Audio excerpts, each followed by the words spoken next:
और स्वागत है आपका भूतों की उस दुनिया में जहां चीखें भी डर के मारे चुप हो जाती है। यह है भूत की कहानी 33, एक ऐसा स्थान जहां हर रात एक नई रूह अपने डर की दास्तान सुनाने आती है। एक ऐसा अंधेरा जहां रोशनी जाने से डरती है, और एक ऐसी खामोशी जहां हर साया कुछ कहता है। तो अगर आप हिम्मती हैं और सच्चे डर से मिलने की चाह रखते हैं तो दरवाजा बंद कर लीजिए, पर्दे गिरा दीजिए और अपने बिस्तर में इस तरह लिपट जाए जैसे कोई आपको छू न सके, क्योंकि अब आप प्रवेश कर चुके हैं उस जगह जहां से लौटकर कोई वैसा नहीं रहता जैसा पहले था। सांसें धीमी कर लो, दिल की धड़कनें थाम लो, क्योंकि अब शुरू होती है सच्ची, डरावनी, रूहानी कहानी। भूत की कहानी 33 में, जहां डर सिर्फ कहानी नहीं, हकीकत है। बचपन और पहला साया महुआखोर गांव, छोटा सा लेकिन रहस्य और अंधेरे में डूबा हुआ। चारों ओर दूर दूर तक फैले हुए खेत, पुराने बर्ड और पीपल के पेड़, तालाब के किनारे झूलती झाड़ियां, और शाम होते ही गांव में ऐसा सन्नाटा जैसे हवा भी सांस रोक कर खड़ी हो।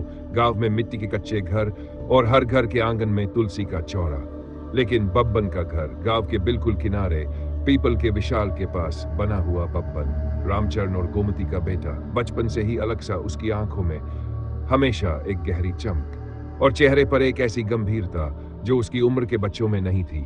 गांव के बच्चे खेल कूद में डूबे रहते, लेकिन बब्बन अक्सर अकेला तालाब के किनारे या पीपल की जड़ों के पास बैठा मिलता। गांव के बूढ़े थे, ए बब्बन, तू तो बचपन से ही बाबा बनने का सोच रहा है। लेकिन उन्हें क्या पता था कि यह लड़का सच में एक दिन ऐसा तांत्रिक बनेगा जिसका नाम दूर दूर तक डर के साथ लिया जाएगा। जब बब्बन 9 साल का हुआ, सावन का महीना, उमस भरी रात, आसमान में बिजली की गड़गड़ाहट, बादल ऐसे गरज रहे थे जैसे धरती को फाड़ देंगे।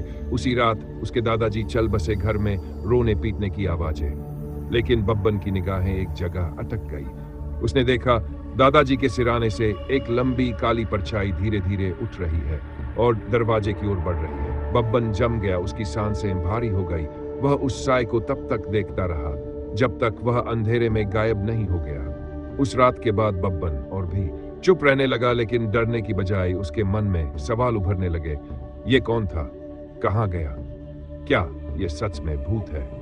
धीरे धीरे उसकी आदत हो गई रात में घर से निकलने की। कभी वह तालाब के पानी में अपनी परछाई देखता, तो कभी पीपल की जड़ों में कान लगाकर कुछ सुनने की कोशिश करता। गांव में लोग उसे पागल समझने लगे, लेकिन बब्बन के अंदर एक अजीब खिंचाव था जो उसे अंधेरे और सन्नाटे की ओर खींच रहा था। बब्बन के अंदर एक अजीब खिंचाव था जो उसे अंधेरे और सन्नाटे की ओर खींच रहा था। और फिर वह रात आई जिसने उसकी जिंदगी हमेशा के लिए बदल दी। सावन का ही महीना, लेकिन इस बार अमावस्या की रात। आसमान में एक भी तारा नहीं, चारों तरफ घुप अंधेरा और सिर्फ जिंगुरों की आवाज, दूर से कुत्तों के भौंकने की धीमी सी गूंज। बब्बन चुपचाप घर से निकला, हाथ में एक पुराना लालटेन जिसकी लौ हवा में कांप रही थी। वह गांव के बाहर पुराने श्मशान की तरफ बढ़ा, जहां अक्सर रात को चिताओं की राख ठंडी हो चुकी होती और हवा में एक अजीब सी गंध तैरती रहती। जैसे ही वह श्मशान के पास पहुंचा, उसकी नजर एक बूढ़े आदमी पर पड़ी जो राख में कुछ टटोल रहा था। उसका शरीर लंबा और दुबला, कंधे पर काले रंग का फटा कपड़ा, गले में नींबू मिर्च और खोपड़ियों की माला, हाथ में एक लंबा सा डब्बा। बब्बन थोड़ी दूरी पर खड़ा रहा। बूढ़ा अचानक रुक गया और बिना पलटे बोला, कौन है? बब्बन डरते डरते बोला, बाबा, मैं बब्बन गांव से आया हूं। बूढ़ा धीरे धीरे उसकी तरफ मुड़ा, उसकी आंखें लाल लाल जैसे अंगारे, चेहरे पर गहरी झुर्रियां और होंठों पर हल्की सी मुस्कान। उसने बब्बन को ऊपर से नीचे तक देखा और धीमे स्वर में कहा, तेरी आंखें बाकी बच्चों जैसी नहीं है। तू डर से भागता नहीं, उसकी तरफ बढ़ता है। अगर देखना चाहता है जो बाकी नहीं देखते तो मेरे साथ चल। बब्बन एक पल को हिचकिचाया, लेकिन दिल में एक अजीब भरोसा था। वह बाबा के पीछे पीछे श्मशान के किनारे वाले पीपल के पेड़ के नीचे गया। वहां एक छोटा सा आसन बिछा था जिस पर तांबे का लोटा, कुछ नींबू, लाल धागा और राख से बनी आकृतियां रखी थी। बाबा धीरे से बोले, मेरा नाम कालिया बाबा है। मैं इस गांव और आसपास के इलाकों का रक्षक हूं, पर यह रास्ता आसान नहीं। इसमें तेरा सामना ऐसे ऐसे जीवों से होगा जो तुझे तेरे सपनों में भी चैन से सोने नहीं देंगे। सोच ले, क्या तू तैयार है? बब्बन ने बिना एक पल गंवाए कहा, मैं तैयार हूं बाबा। कालिया बाबा हल्का सा मुस्कुराए और बोले, तो आज से तेरी साधना शुरू। जो देखेगा वो औरों को मत बताना, वरना तेरी जान तेरे साथ नहीं रहेगी। उस रात बब्बन ने पहली बार मंत्रों की आवाज सुनी, लाल धागे की गांठ बांधना सीखा और आग की लपटों में अजीब सी परछाइयों को आते जाते देखा। उसका दिल तेज धड़क रहा था, लेकिन उसके अंदर एक नया जोश था। पहला भूत भगाने का मामला, उसका दिल तेज धड़क रहा था, लेकिन उसके अंदर एक नया जोश था। दिन बीते गए और बब्बन कालिया बाबा के साथ साधना में डूबता चला गया। रात रात भर श्मशान के किनारे बैठकर माला फेरना, मंत्र पढ़ना और राख से आकृतियां बनाना अब उसकी रोज की आदत बन चुकी थी। कालिया बाबा उसे हर बार नई चीज सिखाते। यह है काला तिल, इससे नकारात्मक ऊर्जा दूर होती है। यह है नींबू मिर्च, इससे बुरी आत्माएं पास नहीं आती। यह है लाल धागा, इसे बांधने का तरीका गलत हुआ तो बंधन उल्टा पड़ जाएगा। बब्बन सब कुछ ध्यान से सुनता और बिना सवाल किए पालन करता। लेकिन एक दिन ऐसा मौका आया जिसने उसकी असली परीक्षा ली। गांव में रानी नाम की एक औरत थी, हंसमुख और सबकी मदद करने वाली, लेकिन पिछले कुछ दिनों से उसका व्यवहार अजीब हो गया था। कभी वह आधी रात को पीपल के पेड़ के नीचे खड़ी रहती, कभी हंसते हंसते अचानक जोर जोर से रोने लगती और सबसे डरावनी बात, उसकी आंखें उलट जाती और वह ऐसी भाषा में बोलने लगती जो किसी ने कभी नहीं सुनी। गांव के लोग घबरा गए और रामचरण सीधे बब्बन को ढूंढते हुए श्मशान के पास पहुंचे। बब्बन बेटा, रानी पर कुछ साया हो गया है, कालिया बाबा से कह कुछ करे। कालिया बाबा चुपचाप बब्बन की तरफ देखे और धीरे से बोले, आज तू करेगा जो मैं तुझे सिखाता आया हूं। देख, डरना मत। डर तेरी हार की पहली निशानी है। रात को रानी को उसके घर के आंगन में चारों ओर लाल कपड़े से घेर दिया गया। बीच में एक दीपक जलाया गया और चारों कोनों पर नींबू मिर्च टांगी गई। बब्बन मंत्र पढ़ने लगा। उसका गला धीरे धीरे भारी होता जा रहा था। रानी अचानक जोर से चीखी, तू मुझे नहीं निकाल पाएगा, मैं इसे छोड़ूंगी नहीं। बब्बन कांपा, लेकिन कालिया बाबा की आवाज उसके कानों में गूंजी। ध्यान दीपक की लौ पर रख। उसने नींबू को चाकू से काटा और मिर्च को जलते कोयले पर डाला। तेज धुआं उठा और रानी जमीन पर जोर से गिर पड़ी। बब्बन ऊंची आवाज में बोला, तू जिस रास्ते आई है उसी रास्ते लौट जा। कुछ ही पल में रानी की सांसें सामान्य हो गई और उसकी आंखों की सफेदी धीरे धीरे गायब हो गई। गांव वालों ने राहत की सांस ली और उसी दिन से बब्बन का नाम बब्बन तांत्रिक पड़ गया। लेकिन बब्बन को नहीं पता था कि जिस आत्मा को उसने भगाया, उसने जाते जाते उसके कान में एक फुसफुसाहट छोड़ी, हमारी मुलाकात फिर होगी। खतरनाक मामले और मौत से सामना। हमारी मुलाकात फिर होगी। ये आवाज बब्बन के कानों में कई दिनों तक गूंजती रही। वह दिन में भी कई बार महसूस करता जैसे कोई उसकी पीठ के पीछे खड़ा है। रात में उसके सपनों में वही आंखें, वही ठंडी सांस बार बार दिखने लगी। फिर कुछ ही हफ्तों में गांव में अजीब घटनाएं शुरू हो गई। किसी के घर की छत से अचानक पत्थर गिरते, किसी के आंगन में दूध अपने आप खून में बदल जाता और कई बार आधी रात को गांव के बीच वाले कुएं से औरत के रोने की आवाज आती। पहला मामला, रामलाल का घर। रामलाल खेतों में काम करने वाला सीधा साधा आदमी। उसकी बीवी मीना एक रात अचानक चीखते हुए उठ बैठी। उसने कहा, किसी ने मेरे कान में जोर से फूंका और मेरा गला दबाया, लेकिन कमरे में कोई नहीं था। बब्बन वहां पहुंचा। उसने दरवाजे के ऊपर काले धागे से बनी टूटी हुई गुड़िया देखी। यह एक पुराना टोटका था जिसे तांत्रिक विद्या में बंधन मंत्र कहा जाता है। बब्बन ने गुड़िया को जलाया और मंत्र पढ़ा। गुड़िया जलते ही घर के कोने से एक काला धुआं उठा और तेज हवाओं के साथ बाहर चला गया।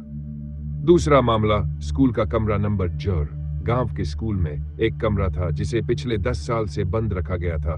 लोग कहते थे कि वहां एक बच्ची की आत्मा भटकती है। बब्बन रात में वहां गया, हाथ में लालटेन और गले में मंत्रित माला। जैसे ही उसने दरवाजा खोला, ठंडी हवा का झोंका आया और ब्लैक बोर्ड पर अपने आप सफेद चौक से लिखा गया, मैं अभी भी यहां हूं। श्मशान की वह रात जब मौत बस एक कदम दूर थी। बब्बन और कालिया बाबा एक आत्मा को मोक्ष दिलाने का प्रयास कर रहे थे। वह आत्मा बहुत क्रोधित थी। अचानक उसने बब्बन के गले में अपने अदृश्य हाथ डाल दिए। बब्बन सांस नहीं ले पा रहा था। उसकी आंखें बाहर निकलने को थी। कालिया बाबा जोर से मंत्र पढ़ने लगे और अपने कमंडल से बब्बन पर जल छींटा। अगले ही पल वह दबाव गायब हो गया, लेकिन बब्बन जमीन पर गिर पड़ा। उस दिन के बाद बब्बन समझ गया कि यह राह केवल ताकत से नहीं बल्कि आत्मा की मजबूती से भी चलनी पड़ती है, और हर जीत किसी बड़ी हार को अपने साथ बुला सकती है। अब बदले की कसम और आखिरी सामना। उस दिन के बाद बब्बन ने खुद से वादा किया कि अब वह केवल साधारण मामलों में नहीं बल्कि उस अदृश्य ताकत का भी सामना करेगा जो शुरू से उसके चारों ओर मंडरा रही थी। वही ताकत जिसने रानी के कान में उसके लिए बदले की कसम खाई थी। दिन बीतते गए और बब्बन अलग अलग गांवों में लोगों की मदद करता रहा, लेकिन हर काम के बाद उसे छोटे छोटे संकेत मिलते। कभी किसी के घर में पूजा की थाली में राख भरी मिलती, कभी उसके आसपास नींबू का रस अपने आप काला हो जाता, और कई बार आधी रात को वह अपने कान में वही फुसफुसाहट सुनता, बब्बन अब तेरी बारी है।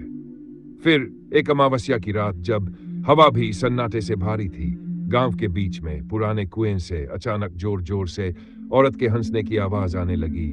गांव वाले डर के मारे अपने घरों में बंद हो गए, लेकिन बब्बन जानता था कि यह वही है जिसने उसका पीछा करना कभी छोड़ा नहीं। वह अपना थैला लेकर निकला।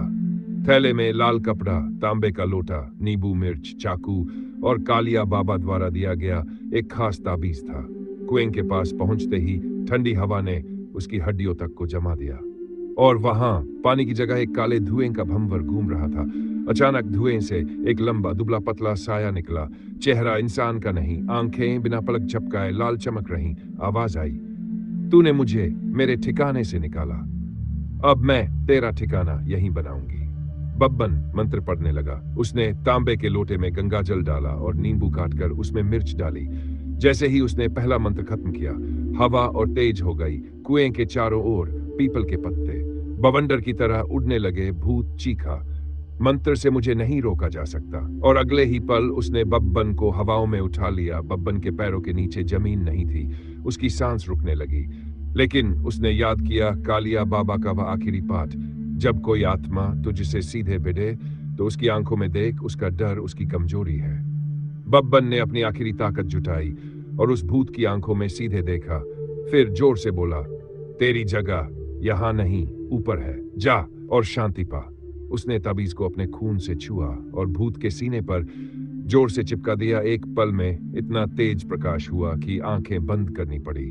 भूत दर्द से चीखा और धुएं में बदलकर कुएं के भीतर समा गया। कुएं का पानी धीरे धीरे शांत हो गया और सिर्फ चांदनी की हल्की रोशनी वहां बची थी। गांव वाले बाहर निकले और बब्बन को कुएं के पास थका हुआ लेकिन जिंदा देखा। उस रात गांव ने उस जीत का जश्न मनाया, लेकिन बब्बन जानता था, तांत्रिक की जिंदगी में जीत का मतलब हमेशा के लिए खतरा खत्म होना नहीं, बल्कि अगले बड़े खतरे के लिए तैयार रहना है। उसने आसमान की तरफ देखा और मन ही मन कहा, जब तक सांस है मैं बब्बन तांत्रिक अंधेरों का सामना करता रहूंगा।